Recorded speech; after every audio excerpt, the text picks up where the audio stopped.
আসল সত্যিটা কি জানতে হলে আমাকে ইউনিভার্সিটিতে যেতেই হবে একবার, আর সেটা কালকে। আমি আর দেরি করতে চাই না। আমার মন বলছে সব রহস্য ওখানেই লুকিয়ে আছে। আমাকে জানতেই হবে আমি আসলে কি।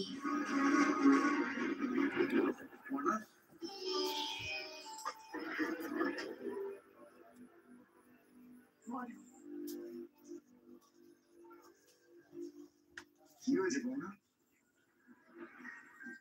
মুখের এরকম শুদ্ধ দেখাচ্ছে কেন? আর এইভাবে নিচ থেকে উঠে চলে এলে? আমার ক্লান্ত লাগছে, খুব ক্লান্ত লাগছে। ল্যাপটপটা বন্ধ করলো কেন?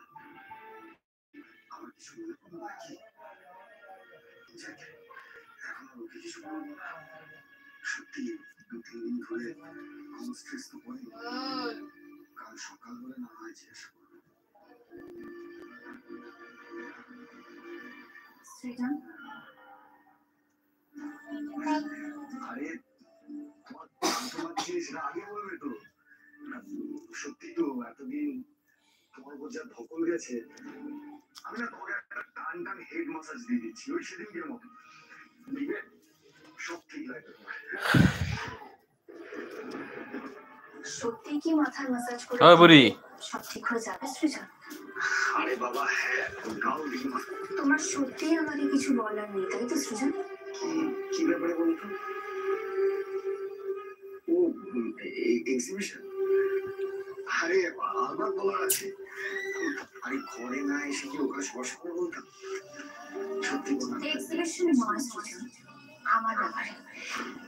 আমি আসলে কে,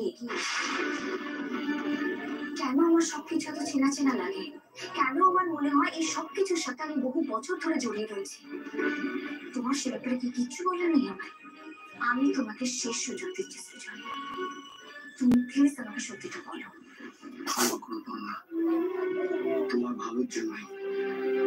তোমাকে আমি নিজের মুখে কিছু বলতে পারবো না, তবে ঈশ্বরের কাছে প্রার্থনা করি খুব শিগগির তোমার সবটা যেন মনে পড়ে যায়। আমার যা বলার সেটা তো আমি তোমাকে আগেই বলেছি। কেডা কামি গেছে?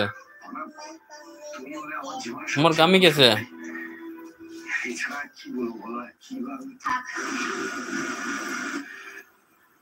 তোমাকে এই বিষয়ের ব্যাপারে কিছুই বলতে হবে না। আমি তোমাকে একটা কথা বলে দিচ্ছি, সেটা মাথায় রেখো। সত্যি হচ্ছে ছাই চাপা আগুনের মতো, তুমি সেটাকে যতই আড়াল করার চেষ্টা করো না কেন, যে সত্যিটা জানতে চায় তার কাছে সেটা একদিন না একদিন ঠিক বেরিয়ে আসবে।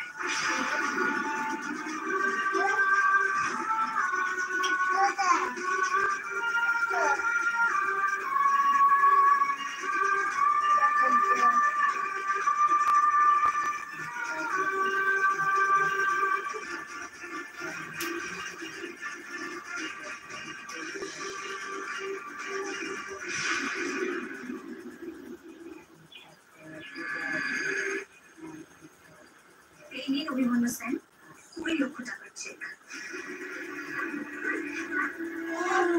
দেখুন চেকটা তো রেডি আছে, আর আপনি আপনার টাকা পেয়েও যাবেন, কারণ আমার নিজের উপরে অগাধ বিশ্বাস ভরসা রয়েছে।